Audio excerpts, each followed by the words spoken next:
We are live. Yes. Here we go. Here we go. Guys, I'm absolutely buzzing for tonight's show. We've got the main man himself, Mr. Dale Evans, British title challenger, Commonwealth title challenger as well.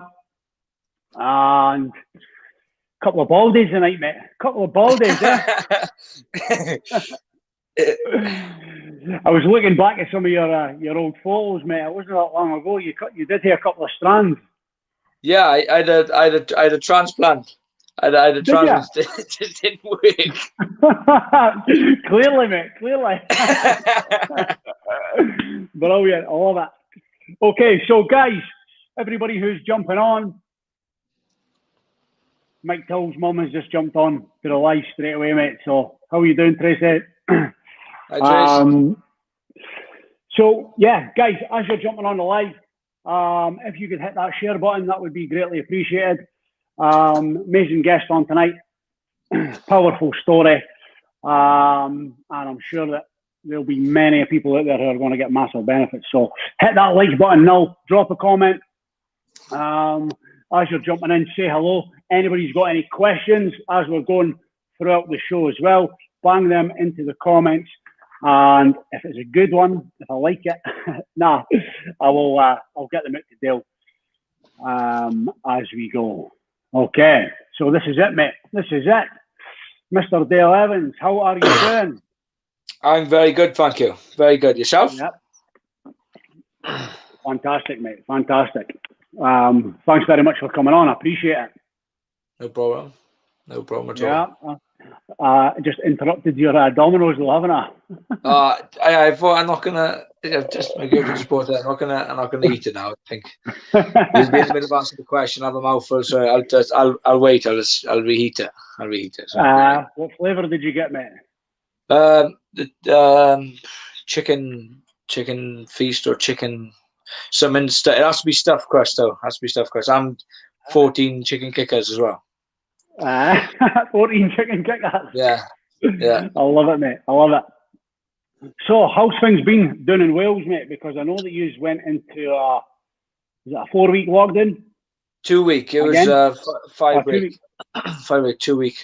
2 week lockdowns. Yeah, pretty much like anywhere else. We were on the full lockdown. Just not much is open. People are staying at home. Essential workers only going to work. That sort of thing. But mine doesn't really change because I'm a key worker anyway. So I go back and forth to work. And that's it. Yeah, it's a good thing for me really because it keeps me grounded a bit as well because I'd be in the pub otherwise. Yeah, keeps you going, mate. Was that the same for you throughout the summer lockdown as well, mate? Say that again, sorry. Was that the same for you? Did you work right through the summer lockdown? Yeah. Also? Yeah. I worked right the way through. Yeah, I have a shift pattern, so nothing really changes. So, yeah, we obviously with the shift pattern. Then, like my weekends could be Monday, Tuesday, Wednesday. I'm off, so that would be the end of my work week. So that's when I do usually be in the pub and have with the lockdowns, and it's just done me a lot of favours. So I haven't got earache off the missus for not coming home from work and things. So straight to the boozer. Is the fridge not stacked up with tinnies, mate? With what? Sorry. Is the fridge not stacked up with tinnies? There was. It's empty now. Brilliant. Oh, mate, like in the summer, things were starting to really spiral out of control for myself.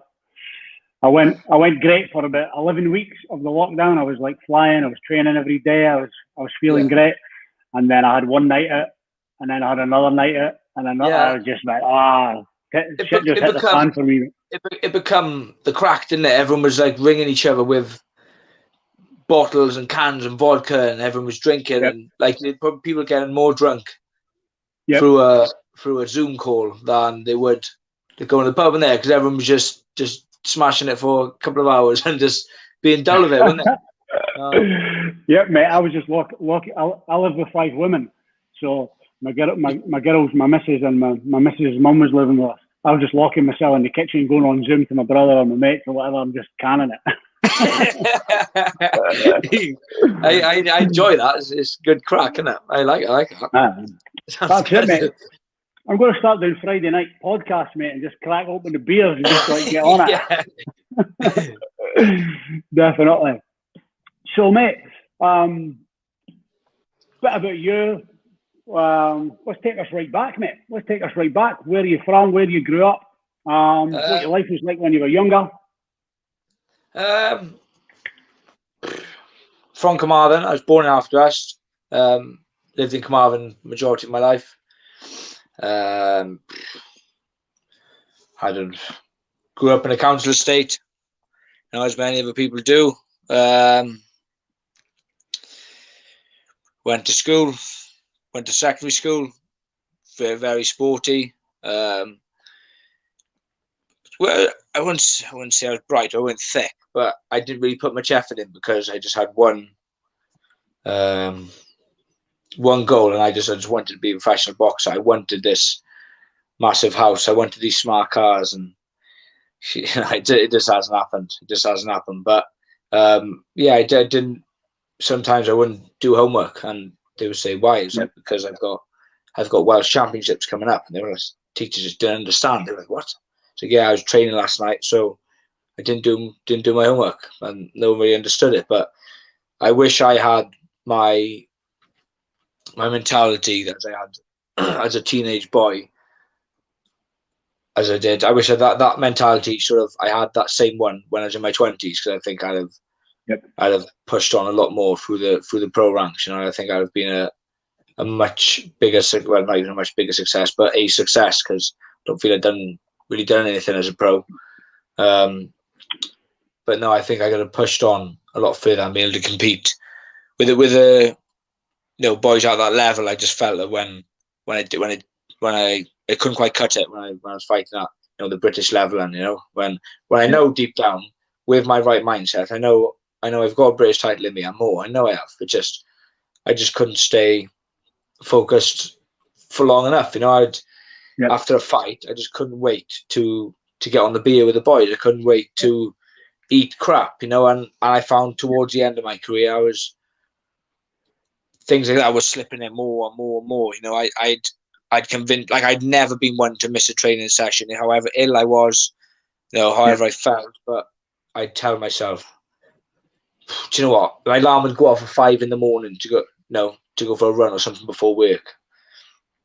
I think, do you know what? I done a tough session last night. I'll give myself this morning off, because I'm only going to make myself worse. I'd be even more tired. So, but then the night would come then, and I'd be like, so I think another rest to do me good. I'd be ready to go tomorrow, and that'd be a pattern. And then the same thing with meals as well. I'd sneak a chocolate bar in or something, or the odd biscuit from the cupboard, and that was never ever me. It was never me. Or even sometimes it'd be a meal. It'd be a crap meal at McDonald's, or big bars of chocolate. I was mad for chocolate, before, and it's like the devil and the angel, isn't it? You got the devil and the angel on each shoulder. That's it, yeah.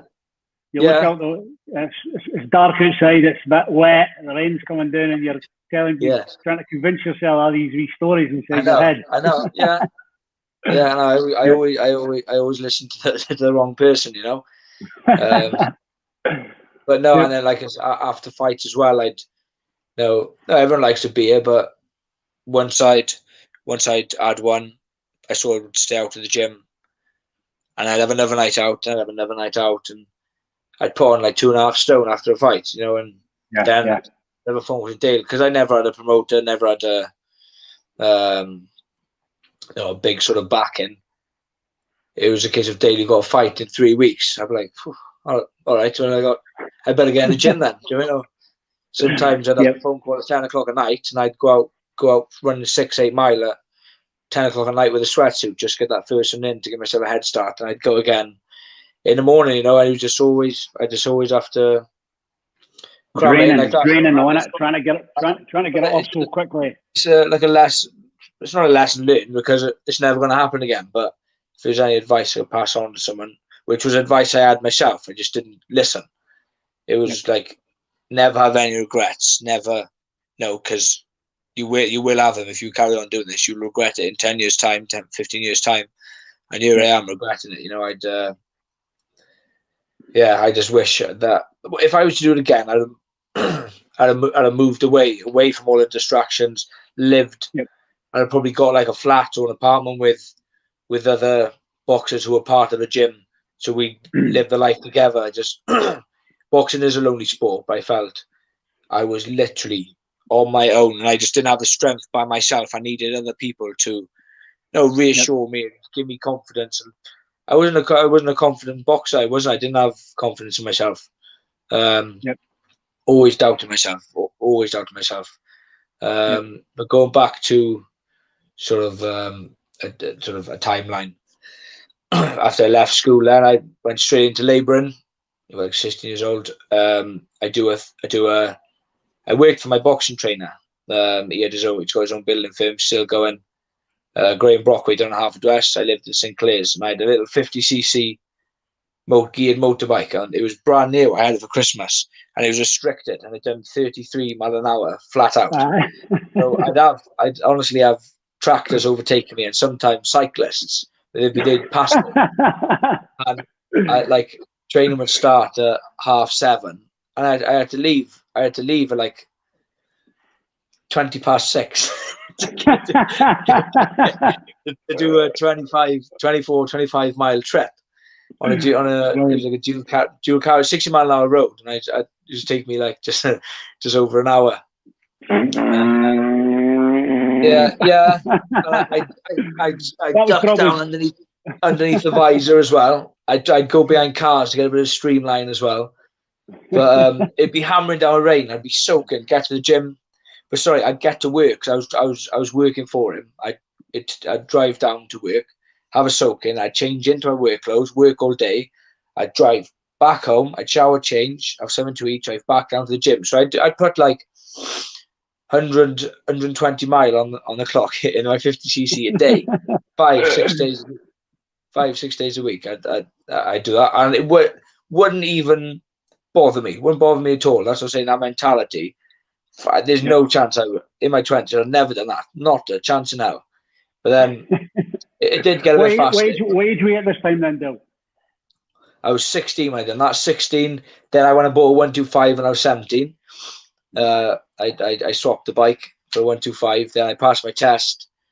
Then I'm still doing the same sort of journeys at that age, but I moved on to another. Still in the same gym, but I didn't have the labouring job then. I sort of worked in a window factory making UPVC windows and bifolding doors and things like that. I've just moving on. Like I've done concrete jobs, just labouring jobs. You know, I've never had a skill that's wavering. There's been jobs to get me by. Yeah, trade. It's just to get me by. And I felt like boxing was the only thing I was really half decent at. You know, I wasn't fantastic, but I was only half decent. I look back now as well, and I think I literally just don't know anything else. I don't know anything else. I think obviously it's not been many years since you've retired as well, and I think that'll probably change for you, mate. Like I was 19 when I left. When I went to London, so I moved from Dundee to London 2 weeks before my 16th birthday to go and play for Wimbledon, professional football. And I was doing there for 3 years, and I got homesick, really homesick. Got a bit. I didn't know it at the time, but I found out like what depression really was. Yeah. Fell totally out of love with a game, and when I came home, I went straight into party mode, mate. Straight into party mode, you know, 2 day. Started 2 day bender, then a 3 day bender, 4 days. And probably like most of my 20s, I always sort of like had a little regret, and I was always like, I'll go back one day, I'll go back one day. And probably wasn't until I hit 30, 10 years later, 11 years later, a wee bit older, that I started to think, you know what, that wasn't meant for me. It was a great experience and stuff, but at that age, I wasn't mentally mature enough. It's exactly the same what I say. My like money situation, I told you I want this big house, big car. fuck, it'd go in this hand, out the other hand, and and Yeah. as soon as I had money, I'd think of, I'd spend it before I had it. I'd think what I want, what I want. As a Yep. youngster, as I'm one of three brothers, we've had what my mum could afford, and Yep. I just thought, when I'm older and I have lots of money, I'm going to buy this, and I buy that, and it just didn't happen that way. And say I had X amount for one fight, that would be gone within a few weeks, maybe a couple of months. If I had a bit more again, I'd buy something more expensive, whether it was a car, whether it was trainers, Yep. some clothes. I just never been good with Yep. managing my finances. Been terrible, absolutely terrible. And again, I didn't have that sort of that guidance or someone to help me manage it. I think we're all a bit like that as well, though, mate. Like growing up in the schemes, we call them the schemes. You call them the housing estates, but you grow up. No one educates you or teaches you about money, and you go to school and you learn maths, you learn English, you learn other shit of the day that. Yeah, I know. Still going on now, mate. But nobody teaches you about money, how to look after it, where to put it. Can you think you get your couple of £100 wages, man, and you're buying a couple of £100 pair of trainers? Yeah, that's it. Yeah, that's it. And you're scraping money off the old dear or the granny during the week just to get your dinners. Yeah, I know. So how was the amateurs for you when you were still at school and the amateurs and that? I was alright. I was good. I said I preferred myself I was more confident in myself as an amateur than I was as a pro. I feel I changed my style as a pro. I was told to set my feet and things like that. And when I look back, I was knocking boys out at like 14, 15 and stopping boys at that age. And when I watch back DVDs, there was always a DVD man and woman at the shows. You give them 20 quid and you can't wait for that DVD to come in the post a few days after. You're being kind to yourself. Are you sure it wasn't a VHS? That was at the start. It was. And you have to bring it back. And do you know what? I'm gutted because I come across it. I come across the is that what it's called, a VHS?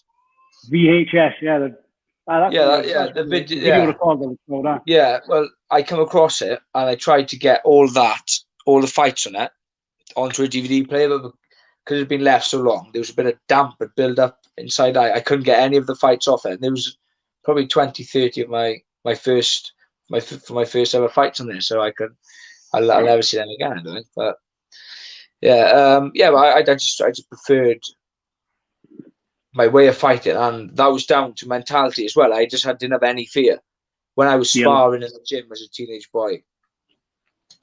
Like my trainer would say, "Hold back, and I'd say, yeah." Like I'd end up blowing smoke in their ass, and then I'd put them on their ass or hurting them. I just used to like that. I used to like hurting someone. I used to be like just a nasty little boy. I used to be. That's nice outside the way, but I just used to love hurting people. I used to love it. Until someone would rip me off them. I used to like them, and I think if I had took that in, if I still had that mentality when I was in the pros, I would have done a lot better, I think. Yep. So what age were you when you had your first pro fight? 19, I think I was. You had 19. Hair then, didn't you? I seen the photo. I did have hair, yeah. It soon went downhill after that. So how did it go? Your first wee while in the pro ranks. I won that in the first round against like a sort of experienced journeyman, well-experienced journeyman. I'm Matt Seawright. I stopped him in the first round. And the fights after that, I stopped the odd one, and I felt then that I was trained to set my feet more and afterwards and sort of adapt to the pro style. Well, the pro style they call it, where you're a bit more compact, and then I just didn't. I didn't really see. It looked alright, yeah, but I just wasn't comfortable doing it. You know, but then again, I was told to keep my hands up and move my head more, set your feet. But if I hadn't done that and didn't keep my hands up, then probably I'd have been knocked out probably more than than I was. So I can sit here and say, no, what if? But you can always say that about any situation, can't you? But yeah. So you went on to eventually fight Sam Eggington, didn't you? For the Commonwealth title. I'm British, I think. Yeah, British. Is that British as well, Tim? Yeah. What was it? I was in my house, and I think I had a bit of time off. No, I was training for a 6-rounder in my first 6-rounder in. No, it was my first. I had a 6-rounder. It was a show in Newport. It was only going to be a 6-round fight, just a keep busy fight, and I just wasn't really fussed. I weren't fussing it. Again, I was missing the odd session, not sticking to the training properly. I just did. I couldn't get. I was at that level, that stage, and where I just couldn't get myself psyched up for them sort of fights. I wanted to push on. I wanted meaningful fights, and I remember I was supposed to do a run. I had a hard day on the concrete, and I had a phone call late at night, and they said, my manager said, your fight's off for Newport. I said, I don't really care. Not if I didn't want it anyway. And they said, your fight's off because you've got a British and Commonwealth shot in Birmingham in 10 days. I was like, what? I thought, Frankie Gavin. I seen that Frankie Gavin pulled out. I thought, fuck. I thought I better get my running gear on then. But I lost a lot of hell of a lot of weight. I lost about 1.75 stone in a matter of. I was pretty close to the weight, like a few days before. It was the best I've ever done it. It was because I knew I had to do it. My head was on. I didn't cut any corners, but a lot of the time, well, most of the time, all the way through my pro career, I was cutting corners, But what things were going on in your personal life then? Do you think there was stuff that was going on that was dragging you away or like demotivating you? Through my just round about that time when you weren't getting yourself up to go and do the runs and get yourself motivated. I really don't know. When I look back, I don't know. I really don't know why. I never really enjoyed it. I didn't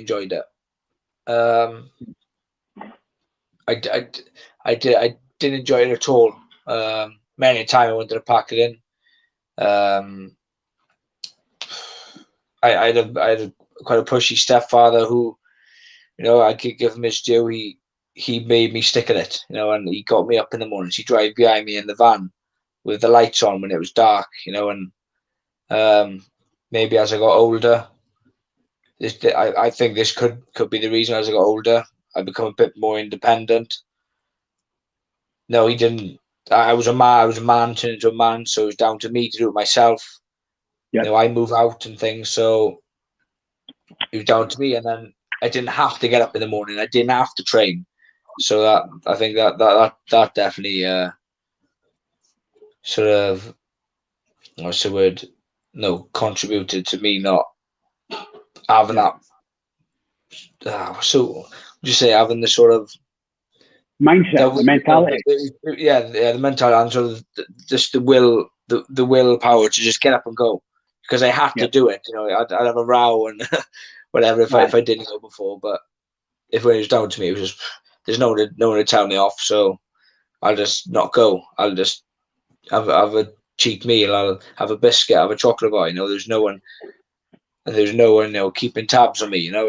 And I think a lot of pro boxers do have a lot of people around them. They surround themselves with the fighters. They have their trainer with them every single day, keeping tabs on them. Why is your weight gone up? Why have you not lost anything? Why are you still fat? Why are you unfit?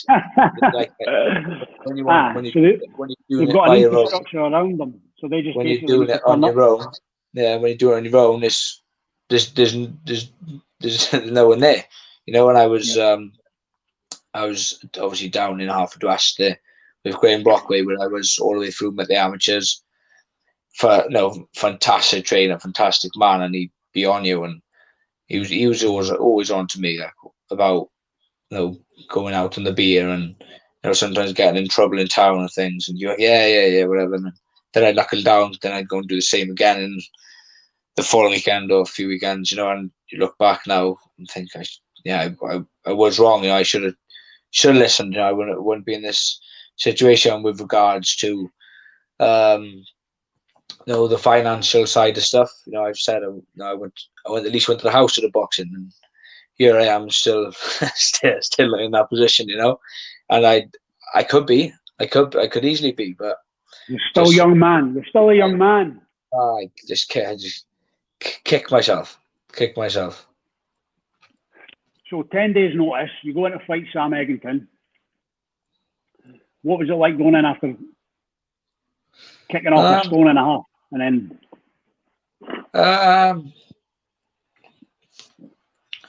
I don't know. The experience was mad. It was because it had a lot of coverage. It was a big fight. It was top of the bill on Sky Sports, and I sort of knew that's where I belong. I knew that was the level I was at. I just wasn't ready. Do you mean I wasn't ready? And no, it was good. It was I don't know how many was there. It was 7,000-8,000 people, I think, and that's the biggest crowd I've ever fought in front of. Everyone booing me as I was walking in. We had a hell of a tear up. I clearly didn't win. I lost on the cards. And cheers going out. And that's what I absolutely hate about my career is what you introduced me at the start. British Title Challenger. Like, it does my head in. Or like someone asks me, how'd you get on? Do you win any belts? No. No, none. I also saw, Dale fought for the British. Oh, how'd you get on? Lost. You fought some top fighters, mate. There's my fucking head, and like I don't want to be known. I do want to be known as that person, But it is what it is. Well, maybe that's just a part of your life where you're going to take the bits from to then go on for what you're going to do next. Yeah, possibly. Yeah, possibly. Yeah. Yeah. So, Davy Brophy's actually watching. Oh, he's good guy. He is. Yeah, I went up to. He was actually when I fought. No, yeah, it was when I fought Mikey Towell. Actually, we went to his gym. Liam Williams, a guy I used to train with, was on the spar a good few rounds with Brophy. He's a nice guy. Yeah, he's been on the show as well. I went through and trained with him a couple of months back. He absolutely beasted me. Did he? He beasted us. Wow, it was a brilliant session, mate. Brilliant. He's got a tidy gym through there. Training, mate, yeah. I done a bit when I was younger, but I never fought or anything, but I liked the training, I went to kickboxing and done a bit of boxing, wee bit of MMA as I got older, but I never went in the ring or that and fought. So, but wow, the training side of it is brilliant, man. Yeah, I like getting pushed to my limit, Yeah. That's what boxing training is, isn't it? When you've just got nothing else to give, and there's still someone shouting at you to give more, and you just have that feel good sort of factor afterwards, don't you? Oh, definitely. Brophy had me doing sit-ups, and when I was going back trying to get a breather, I was taking a wee second. He was going bang, bang in my right on my arm. Get up. He was caning me like. He's a great lad. So, mate, yeah. You mentioned Mikey there. Did you ever meet Mikey before you fought him?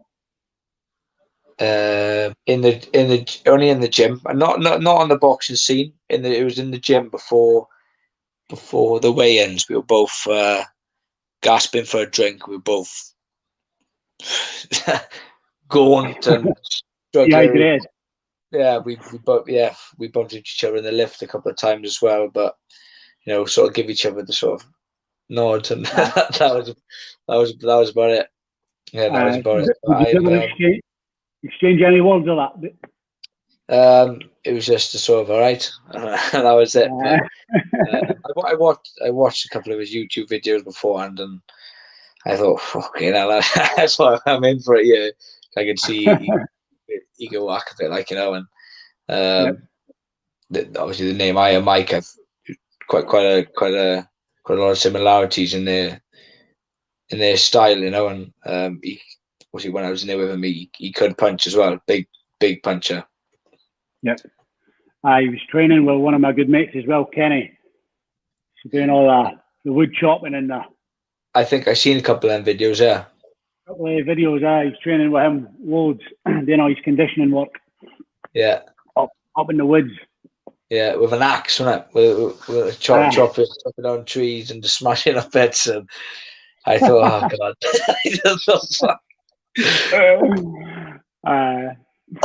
So on the run up to the fight, Dale, did you hear like any? Was there any sort of indication or like anything that was? Ken, was there any whispers that there were anything up by Mikey or anything like that? Nothing at all. Absolutely nothing. No. Nothing at all. No. Just approaching the fight as any other normal fight. Yeah, nothing. I didn't know even come the weigh in. And between the weigh in and the fight, nothing that we didn't know. It was just another fight, you know. And I hadn't heard anything. What about when you were in the ring on the night? Was he showing any signs? Did you think like earlier on? No. Like he was. Honestly, at one point I thought I was going to get stopped. You know, the first few rounds, he called me a few shots, and like, so my vision, not just blurred, but like I was having. I don't know if you've ever had it, you get caught with a shot, and it's like when your telly goes black and white. And like a white light, like a flash. I thought, fucking hell! I thought I'm not going to be in there much longer. Yeah. And then I think as the rounds went on, then his pace started to slow down. Then but I didn't see any signs early on. Yep. So it's tough to even go there. It's a mad situation, but obviously as it happened, what was sort of playing out for you, mate? Again, not knowing any underlying problems or anything, it was just, happy we've got another win, but I couldn't have been far from anything opposite. I was on the other end of the scale of happy, when things went downhill afterwards, but it wasn't even about the win. It wasn't. It was just that it was about Mike Towell after that, and I had a holiday booked for the following day. I cancelled that. It was just we were just waiting to see how he was, and it's hard to talk about. I can't really remember like how things were, what I was thinking. That I was just a bit numb for a while. Just like I said time and time again, like it wasn't about me. How I was feeling, like I feel stupid for even trying to explain how I was feeling after, because there was Chloe, Rocco, Tracy. Like I don't even need to explain how I was feeling, so because it doesn't compare to what they went through. Yeah, I think we're all on as well. Chloe's commenting here just now. Naomi's commented as well. Obviously, Tracy jumped on at the start. Hopefully, she's still watching as well. But yeah, mate, it's like, was it something you ever worried about, like happening to yourself, or had that ever crossed your mind ever, like in your career or anything like that? I think every boxer thinks, fucking hell, if I when I think about being knocked out, when you see someone that's getting knocked out, nothing to do with my fight, but another fight, someone getting knocked out, you think, oh, that was nasty. Imagine being that person. Yeah. It's sort of, it's just, it's a bit fucking embarrassing. Do you mean getting knocked out and having to be very, carried out of the ring, or so it's just a bit. I don't know. I don't know. I don't know how to word it, but you don't want to be that person. Yeah. But you always know as a boxer that probably it's likely to happen at some point. There's always a chance. It might not happen, but there's always a chance. You know that might happen, but you never want it to happen. I think throughout my career, I got caught with plenty of big shots, and I've been on my arse as well, and it does happen. It happens often. Every boxing show you'll see someone gets put in their arse, but you never ever expect not to go home to your family again. That's anyone's a boxer's worst nightmare. But you just never think it'll happen. You know the danger, but you never think that it'll ever happen to you. Yep. So after your you said you had a holiday booked and that it was cancelled. Obviously, I know that you came up for the funeral and that as well. And we need to give a shout out to Big Marv actually for setting this up for us. Big Marv, top man. We put us in touch with each other. Absolute gentleman, Marv. Love him to bits. And you spoke like you were up here, mate. And obviously, Chloe gave the green light as well. And everybody who's mostly on here is Faye Dundee. I just wanted to make sure that everybody was going to be all right. It's one of them ones where it's like, you know what I mean? I know what you're saying. Yeah, it's not a night. It's not. If I found this, especially at the start, there's always people wanting to give you to come on for interviews and things. And I just thought, fucking give it a rest. I mean, there's people, the family who are fucking struggling right now, and there's only one his interviews, and But I find myself coming on like today. I think sometimes it's good to just be able to talk about it sometimes and have a chat, like whatever it's about. It's good to talk. I mean, it's good, like whatever. You might not think something's on your mind, but like I explained to you before when we did the checks, you've asked me one question, then I've gone on for 5-10 minutes. So there's obviously things that are in your mind that you obviously need to get out. Yep. So, definitely, mate. It's like a therapy session for me as well. What? No, isn't it? What I love about it is like I could sit here for an hour, 2 hours with some people, and my phone's away. Like even just the fact that you're not picking up your phone and checking the phone or the messages going, and you're in the zone. Because how often nowadays are we actually just like face to face in the zone conversation with any external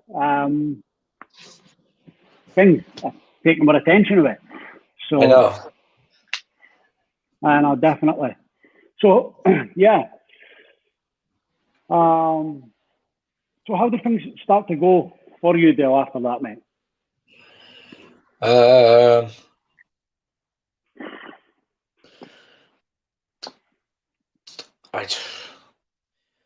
What you into with regards like to after Mike's death, you came up for the funeral and stuff, because I know you stayed out the ring for a little while after that. And how were you dealing with things in your personal life? I sort of stayed in. I stayed in for a while. I didn't really do much for a while. Got going again. I knew I had the British title in the back of my. I knew I had that to fight for, and what a thing it would have been to win it for Mikey, but fuck, it wasn't to be. I wasn't that wasn't a good few years of my last few years of my boxing career. It wasn't the Dale Evans that I know I could have been when I was talking about my teenage years, But the fight was there. It'd have been stupid to turn it down. It had been thrown away money. I went in there and just got on with it. I didn't really care. And in fact, I don't really remember much from the night because I literally just didn't care. My mind was elsewhere. I just went in, got out, went home, and got paid, and that was it. Because I knew that's all it was. I didn't really. When I was younger, I tell a lot of people this. When I was a teenage boy boxing, I used to that first bell used to be a countdown timer for me to get that person out of there. That fight when I fought for the British title, I was listening out for that bell because I wanted to go and sit down because I didn't want to be boxing. So that says a lot.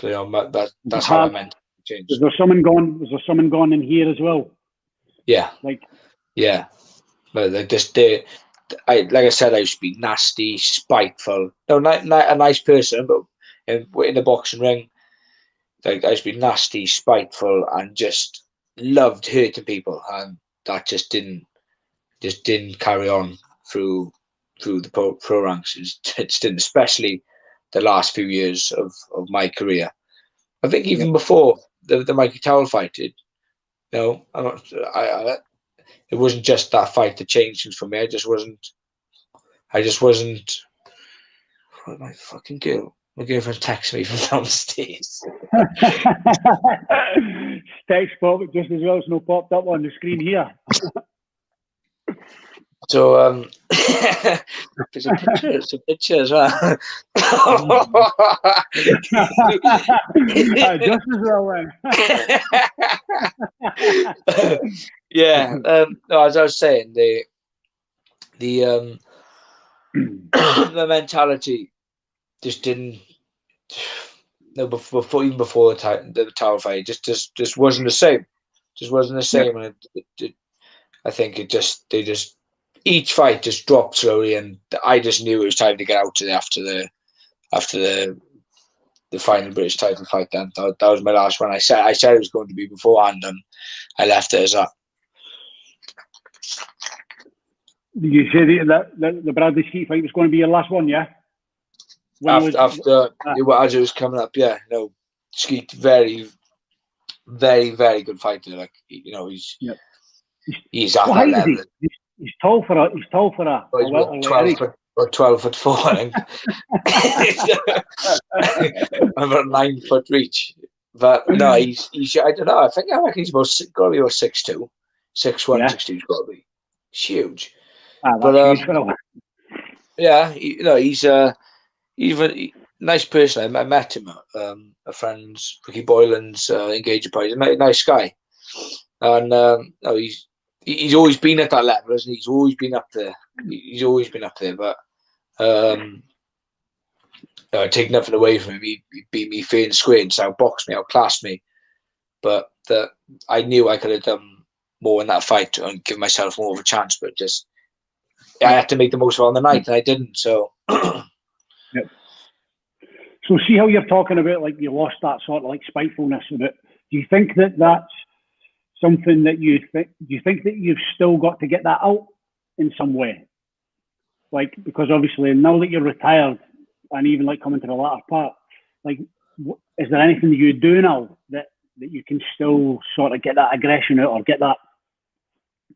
I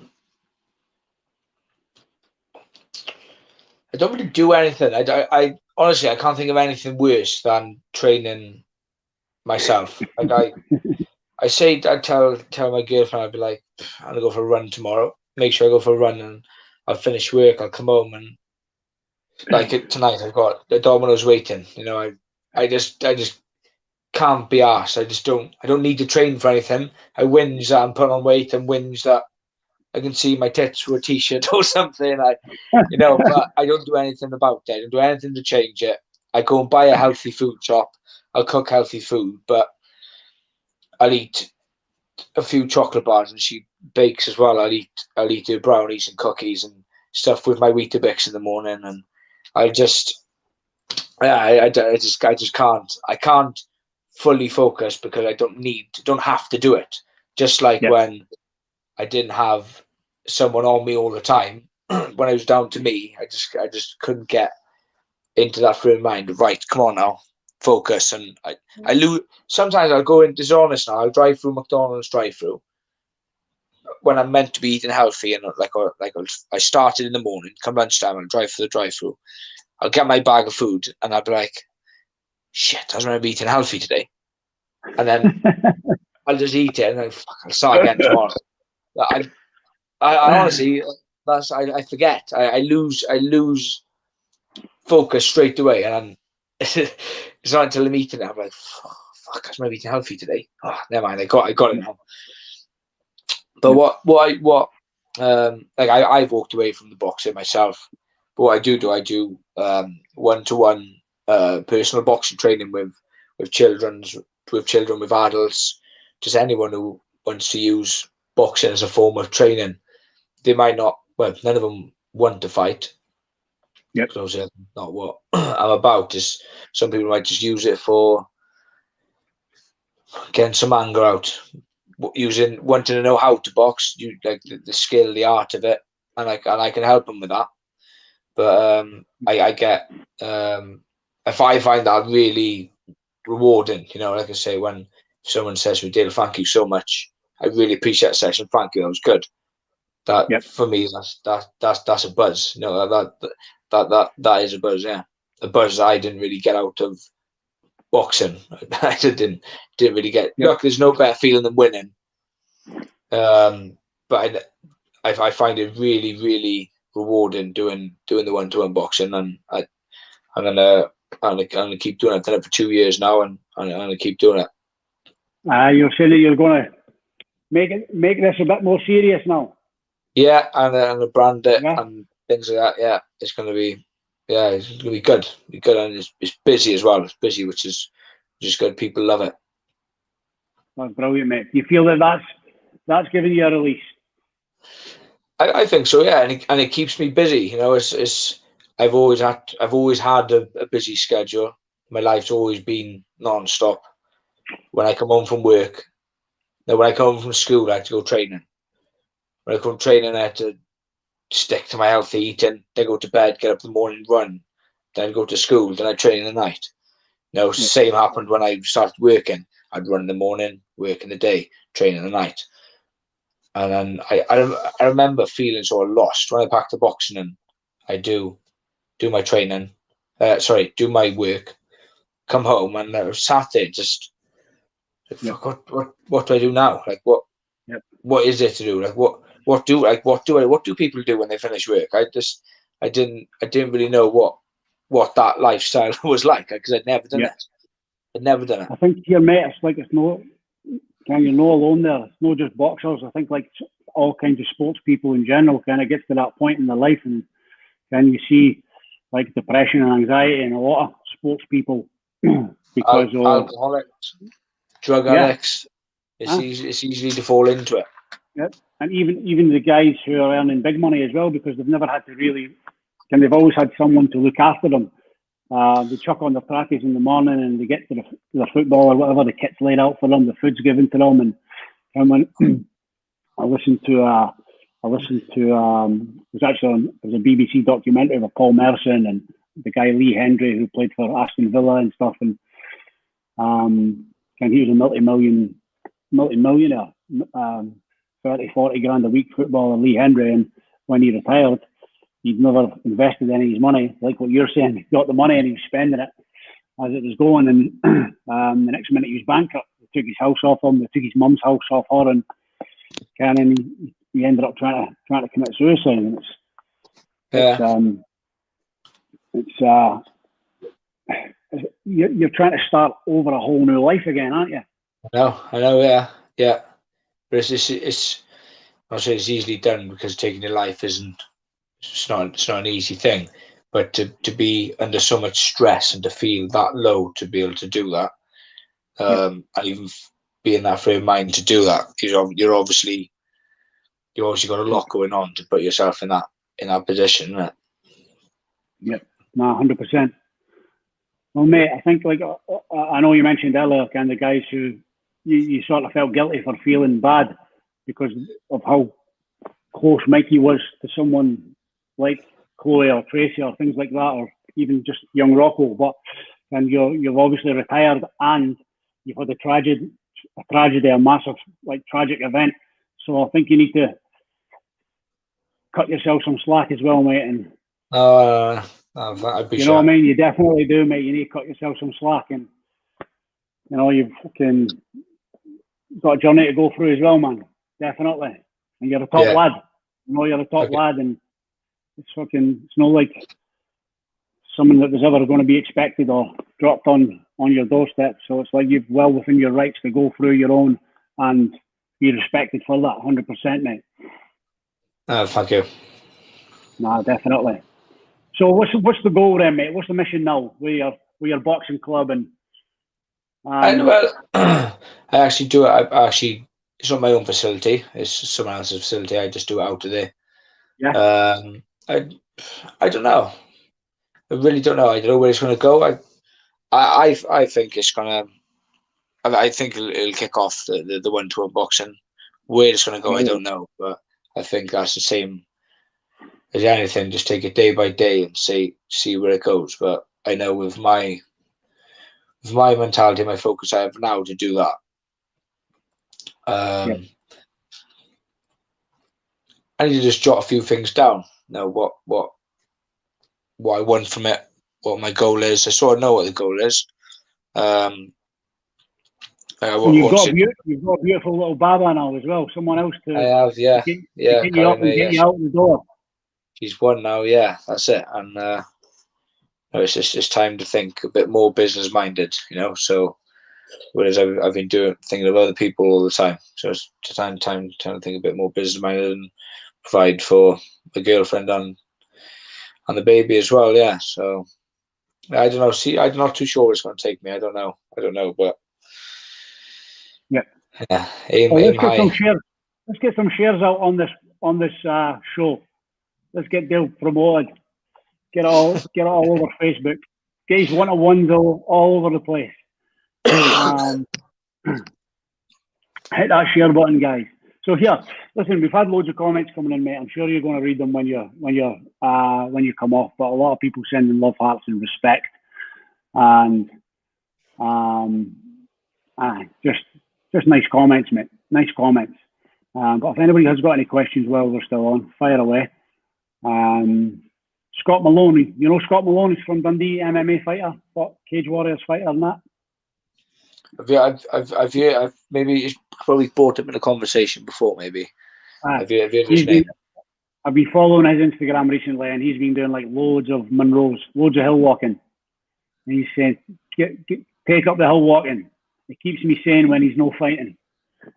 Plenty of hills in Wales.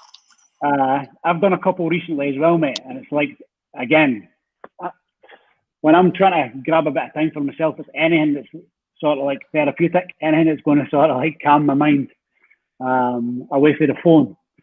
And see, going up the hills, you didn't hear reception or anything, and it's just you're just tuned in. It's been brilliant.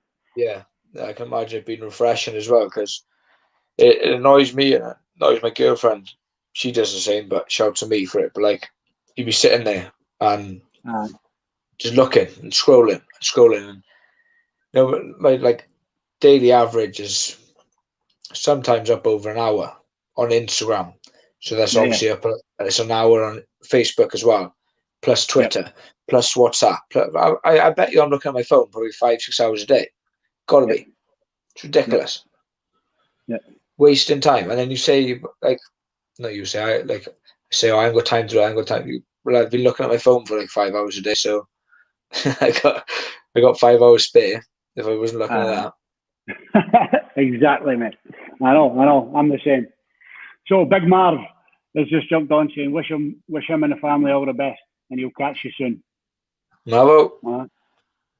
Spot on. Well, mate, here it's been an absolute pleasure. I totally appreciate you coming on, telling your story, and here it's a tough one as well to talk about Mikey also, but yeah, we appreciate you, mate. We all do. Thank you.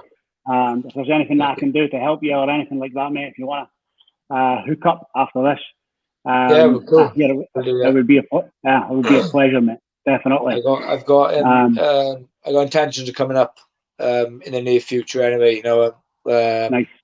I'm not sure what everyone's plans are. I'll speak to Tracy. I'll speak to Chloe. But in the near future, I'd like to come up with my family and spend a day or two up there. Brilliant, mate. Brilliant. Well, it would be great to meet you in person.